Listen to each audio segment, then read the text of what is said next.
Hello friends, welcome back in Shreya explorer और मैं हूं आपके साथ श्रेया।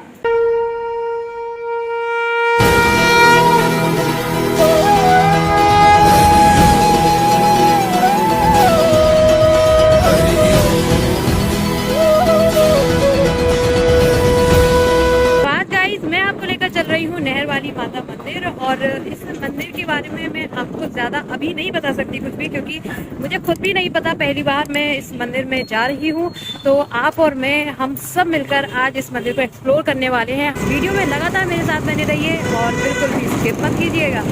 सो don't waste your time, come with me and explore with Shreya. तो क्योंकि आज मेरा फास्ट था, इसलिए सबसे पहले मेरे पतिदेव ने मुझे नारियल पानी पिला दिया ताकि मैं पूरे शूट में हाइड्रेट रहूं और कहीं भी कोई प्रॉब्लम ना आए। फिर क्या था, हम गूगल की मदद से और कुछ लोगों से पूछते हुए चंदबदनी इलाके में आ गए। ये इलाका बहुत ही कंजस्टेड है और ट्रैफिक रहता है। हमने इसलिए स्कूटी से यहाँ आना ठीक समझा और जब यहाँ मंदिर पर मैं आई तो यहाँ ये मंदिर हालांकि बहुत पुराना ऐसा कहा जाता है, लेकिन इसकी बनावट और इसकी सुंदरता अपने आप में अद्भुत लग रही थी। और इसे देखते हुए फिर हमने जल्दी से यहाँ की प्रसाद की दुकान से प्रसाद लिया और चल दिए माँ के दर्शन करने। तो अभी हम पहुँच गए हैं नहर वाली माता मंदिर। उनके दर्शन करने के लिए, उनको अर्पण करने के लिए हमने फूल और प्रसाद ले लिए हैं। आइए अंदर चलते हैं, माँ के दर्शन करेंगे और जानेंगे यहाँ की कहानी। सर्वमंगल मांगल्ये शिवे सर्वार्थ साधिके शरण्ये त्र्यंबके गौरी नारायणी नमोस्तुते। माँ के जाप के साथ ही हम यहाँ मंदिर के मुख्य देवी स्थान पर पहुँचे। माँ के द्वारे में आकर माँ के मंदिर प्रांगण में खड़े होकर बहुत खुशी का एहसास हो रहा था। सच में मंदिर की चोटी से लेकर मुख्य द्वार तक की ये सुंदर छवि देखिए, जिसमें बने ये थमले और सुंदर कलाकृति से बने दो शेर मंदिर की चोटी पर और दो शेर मंदिर के द्वार पर यह विराजमान थे और मंदिर की शोभा को बढ़ा रहे थे। वहीं मंदिर प्रांगण में कई छोटे छोटे मंदिर भी थे और मुख्य मंदिर के ठीक सामने बना हुआ था भैरवनाथ का मंदिर। क्योंकि जगदम्बा है तो भैरवनाथ तो होंगे ही, तो हमने भी भैरवनाथ का दर्शन किया और ठीक उसी मंदिर के बराबर में ही माँ जगदम्बा का एक और स्वरूप विराजमान था। और इसी मंदिर के साथ ही में खड़ा हुआ था ये स्तंभ, त्रिशूल स्तंभ का ये अनोखा रूप मैंने तो पहली बार ही देखा था। तो यहाँ इसको देखकर भी मुझे बहुत आनंद आ रहा था। और इसी के साथ मंदिर प्रांगण में बने हुए ये दीप स्तंभ मंदिर प्रांगण की शोभा को और भी बढ़ा रहे थे। तो बस इस शोभा का आनंद लेते हुए हम भी माँ का दीप जलाकर माँ के दर्शन करने मंदिर में आ गए।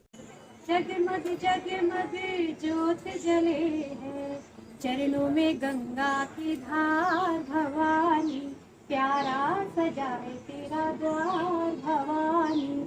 जगत जननी जगदम्बा का ये द्वारा भी आज बहुत सुंदर सजा हुआ है और माँ की कृपा भी आनंद रूप से वर्षों से सब पर बरस रही है। आइए पंडित जी से मिलते हैं, माँ के दर्शन करते हैं और जानते हैं इस मंदिर के बारे में। माँ के मंदिर में यहाँ माँ का यह स्वरूप बेहद सुहाना लग रहा था। तो वही माँ की कृपा तो हमें मिलनी ही थी, लेकिन उससे पहले हमने वहाँ मौजूद पंडित जी से इस मंदिर की कहानी जाननी चाहिए और उनसे बात की। एक वो रहा है कि मंदिर में जैसे मूर्ति की स्थापना करते हैं, शिवलिंग की स्थापना करते हैं, साहब नर्मदा से पत्थर लेके आएंगे, शिवलिंग बनाएंगे। तो माता की मूर्ति है नगरकोट से लेके आए हैं। और ये क्या है कि बड़ी दुर्लभ मूर्ति है ये भी सामने। विशेषता ये है कि आपका भी कोई तस्वीर या कोई मूर्ति देखें, सभी दक्षिणों सिर पर विराजमान मूर्ति है। ये माँ उत्तरमुखी सिर पर विराजमान है। भक्ति भाव से लोग आते हैं, दर्शन करते हैं, मैया से अपनी प्रार्थना करते हैं, माँ उनकी मनोकामना पूर्ण करती है। महामाई का यह स्वरूप चोला चढ़ा हुआ है और साथ ही में माँ का बहुत ही सुंदर श्रृंगार किया गया था। आप देख सकते हैं यहाँ माँ का यह सुंदर स्वरूप इतना अद्भुत और न्यारा था। नारंगी रंग की यह साड़ी माँ पर बहुत शोभा दे रही थी और उनकी आंखों के ऊपर लगी हुई ये बिंदिया, माथे पे सजा हुआ चांदी का मुकुट और नाक पर सजी हुई ये नथनी माँ के रूप की शोभा को और भी बढ़ा रही थी। उनकी लाल लाल चुनरिया माँ का आशीष हम तक पहुँचा रही थी। माँ के इस सुंदर स्वरूप से अपनी निगाह हटाने का हमारा मन ही नहीं कर रहा था। और ये हमारा सौभाग्य था कि जब हम मंदिर गए थे वहाँ भीड़ ज़्यादा नहीं थी, तो हमने जी भर के माँ के इस रूप को अपनी आँखों में भर लिया और मन भर के हमने माँ की पूजा अर्चना की और उनका आशीष पाया। तो जैसा कि पंडित जी ने बताया कि 200 साल से भी ज्यादा पुराने इस मंदिर में भक्तों की अपार भीड़ श्रद्धा के साथ जुड़ती है। तो वहीं इस मंदिर में मां की इस मूर्ति को नगर कोट से पत्थर लाकर बनवाया गया था, जिसमें इस मूर्ति की एक सबसे विशेष बात यह है, मुख्यतः मंदिरों में माता दक्षिण मुखी शेर पर सवार होती हैं, लेकिन इस मंदिर में माता उत्तर मुखी शेर पर सवार है, क्योंकि मां का पूरा श्रृंगार अच्छी तरह से हुआ था और वस्त्र अच्छी तरह से पहनाए गए थे, जिसे हटाया नहीं जा सकता था। तो पंडित जी ने हमें सिर्फ साड़ी के अंदर से ही शेर का मुख दिखाया। ये मंदिर करीब 200 वर्ष पुराना मंदिर है। यहाँ से निकली थी एक मूर्ति। अच्छा, इसलिए यहाँ नहर थी, तो नहर वाली वहाँ का नाम पड़ा है। अच्छा, नहर में से निकली है मैया। मतलब हर एक मंदिर की शुरुआत एक छोटे स्तर से होती है। हाँ। हमारे पूर्वजों ने उसकी स्थापना करी थी यहाँ पे। बाद में लोगों की इच्छाएं पूरी होती गई, मन्नतें पूरी होती गई, तो मंदिर का निर्माण बढ़ता गया। अब तो नहर है नहीं। नहर करीब मतलब हमने अपने बचपन में नहर देखी है, मतलब 86-87 तक तो नहर थी, उसके बाद खत्म कर दी। अब उस जगह पे यहाँ पे जन तो आज भी बना हुआ है। पारस बिहार कॉलोनी बनी हुई है उस जगह पे। अच्छा, माँ है ही जगत कल्याणी। जहाँ जहाँ जिस जिस रूप में बैठी है, वहाँ सिर्फ अपने भक्तों का कल्याण करने के लिए ही तो वह आई है। और फिर यहाँ भी इस मंदिर में नहर वाली माता के रूप में माता प्रकट हुई थी। जैसा कि पंडित जी ने भी यहाँ बताया था कि यहाँ मंदिर के नीचे ही बहने वाली एक नहर से ही माता का यह स्वरूप, यह रूप मिला था, जिसकी पूजा अर्चना यहाँ मंदिर में होती है।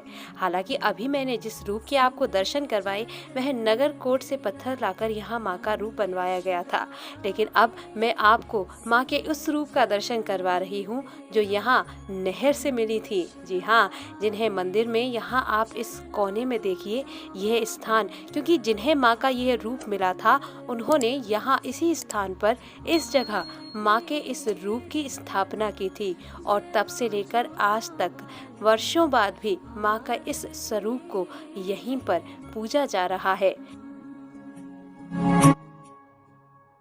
और आप देख सकते हैं यहाँ पर इस वक्त मैं मंदिर प्रांगण से बाहर की ओर आई हुई हूँ। एक तरफ यहाँ पीछे नहर बहा करती थी, ये पीछे है पहाड़ी, आप देख सकते हैं ये पूरी पहाड़ी है, और ये जो मंदिर है ये भी पहाड़ी पर ही बसा हुआ है, और यही पहाड़ी के पास में ही नहर बहा करती थी, जिस नहर में माँ मिली थी और वहाँ से लाकर माँ की स्थापना इस मंदिर में की गई थी। अभी फ़िलहाल ये नहर यहाँ से लुप्त हो गई है और पूरे में बस्ती बस गई है, यहाँ पर घर बन गए हैं, लेकिन माँ की कृपा इस मंदिर में अपने भक्तों पर लगातार बरस रही है। वहीं यह मंदिर कितने वर्ष पुराना है, इस बात का प्रमाण यहाँ मंदिर के सामने फर्श पर लगी ये टाइल थी। वहीं हमें यहाँ ऐसे भी माँ के भक्त मिले जो पिछले 60 सालों से लगातार मंदिर आ रहे हैं, 10 सालों से आ रहे हैं, और माँ उन पर अपनी कृपा बरसा रही है। और कब से आ रहे हैं इस मंदिर में? 60 साल हो गए। 60 साल हो गए। यहाँ झंडाने वगैरह भी होती है, दूध बड़ा क्या माता है, नहर वाली माता के नाम से प्रसिद्ध है। हमारी जो भी हमने मनोकामना मानी है तो माँ की स्तुति है। मैं बचपन से आ रही हूँ, 44 साल की हो गई, तो अपने माता पिता के साथ छोटी थी तब भी आती थी, अब अपने पतिदेव के साथ आ रही हूँ, बिटिया के साथ आ रही हूँ। अच्छा, और नहर के बारे में कहा जाता है, आपने देखी है नहर? हाँ, हम छोटे थे तब नहर पट्टियों वाला पुल बना हुआ था, बड़ी बड़ी पट्टियों का पुल बना हुआ था। इस तरफ से चंद्रवती नाके की तरफ जाने की रास्ता थी। अब तो इस तरफ सब जगह मकान रहा ही नहीं है, सिर्फ माता नहरवाली माता के नाम से रह गई है। तो यहाँ मनोकामना वगैरह पूरी होती है? हाँ, लोगों की मान्यता है मनोकामना पूरी होती है। हम तो 9 दिन में एक दिन दर्शन करने आते हैं माता के। दर्शन करते हैं, साल में एक बार जरूर आते हैं नवरात्र। हमने भी फिर माँ को यहाँ पर सर नवाया। उनको प्रसाद चढ़ाने के बाद उनके मंदिर की फेरी देना शुरू किया। उस मंदिर की फेरी जहाँ माँ अद्भुत रूप में विराजमान है, जहाँ सबकी मनोकामनाएं पूरी होती हैं, बशर्ते आपकी मन इच्छा कामना सही होनी चाहिए और श्रद्धा से भरी हुई होनी चाहिए। ये है पालना। कहते हैं कि यहाँ जब मन्नत पूरी हो जाती है, विशेष तौर से उन लोगों की जिनके बच्चे नहीं होते हैं लंबे वक्त तक, और अगर वो मनोकामना करते हैं और उनके बच्चे हो जाते हैं, उसके बाद वो माँ को पालना बांध के जाते हैं। देखिए यहाँ पर किसी की मन्नत पूरी हुई है और उन्होंने यहाँ माँ के लिए ही पालना बांधा है। बड़ी अनंत है माँ की कृपाएं।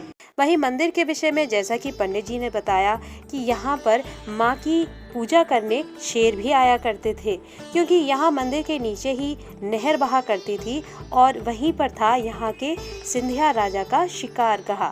तो ऐसा माना जाता है कि तब शिकारगाह के दौरान शेर यहाँ होते थे, वो नहर में पानी पीने आया करते थे और वहीं से इस मंदिर में भी माँ की दर्शन करने और उनकी परिक्रमा करने आया करते थे। अद्भुत है कथाएं और उनकी सत्यता। हालांकि अब तो ना नहर है, ना शिकारगाह और ना ही शेर। ये पुराना मंदिर है और बहुत ही शक्ति वो है। आपकी कोई मन्नत पूरी हुई है? नहीं, मन्नत पूरी तो हुई है। ये 2 बच्चे हैं, माँ के दरबार से ही सभी बातें हैं। ओके। तो ये इसी वजह से पहले 10 साल पहले आए थे, इसके बाद आज काफी समय बाद आए। शाम होने के साथ साथ भक्तों की भीड़ भी यहाँ मंदिर में लगातार बढ़ती जा रही थी। मंदिर प्रांगण में चारों ओर श्रद्धा और भक्ति की लहर सी दौड़ गई थी। हर ओर जहाँ देख रहे थे माँ के भक्त ही थे और साथ थी ये महिलाएं जो माँ की भेंटें गाकर अपनी श्रद्धा प्रकट कर रही थीं। वहीं मंदिर प्रांगण में ही माँ के जगराते की भी पूरी तैयारी हो गई थी। यह सुंदर दरबार सज चुका था जहाँ माँ के सुंदर भजन गाने शुरू हो गए थे। हमने भी माँ से विदा ली और एक बार फिर माँ को नमन किया और माँ के इस सुंदर दरबार से अब विदा चाही और फिर मंदिर के प्रारंभ में ही बने हुए भोले भंडारी और आदि शक्ति के मंदिर में उनके दर्शन करके माँ के प्रसाद को लेकर उनकी कृपा को अपनी झोली में भरकर हम वापस चल दिए। जगतजननी जगदम्बा का प्रसाद, उसका आशीर्वाद, सब कुछ आज मैंने ले लिया है और यहाँ मेहरबानी माता के दर्शन करके दिन और जीवन धन्य सा हो गया है। फिलहाल आज का ये वीडियो आपको कैसा लगा है मुझे करके जरूर बताइएगा। लाइक जरूर कीजिएगा अगर पसंद आया है और ज्यादा से ज्यादा इसे शेयर कीजिएगा। तो फिलहाल अभी वक्त जाने का हो गया है, लेकिन जाने से पहले एक बार फिर आपको याद दिलाना चाहूंगी कि अगर अभी तक आपने मेरे चैनल को सब्सक्राइब नहीं किया है तो जल्दी सब्सक्राइब कर लीजिएगा और बेल आइकन का जो बटन है उसे जरूर टैप कीजिएगा ताकि आगे भी ऐसी ही और भी नई वीडियोज आएंगी, उनकी नोटिफिकेशन टाइम से आपके पास पहुंच जाए, आप उन्हें देख सको और दर्शन कर सको। तो फिलहाल एक और नई वीडियो की आशा के साथ माँ की कृपा से एक नए दर्शन के साथ लौट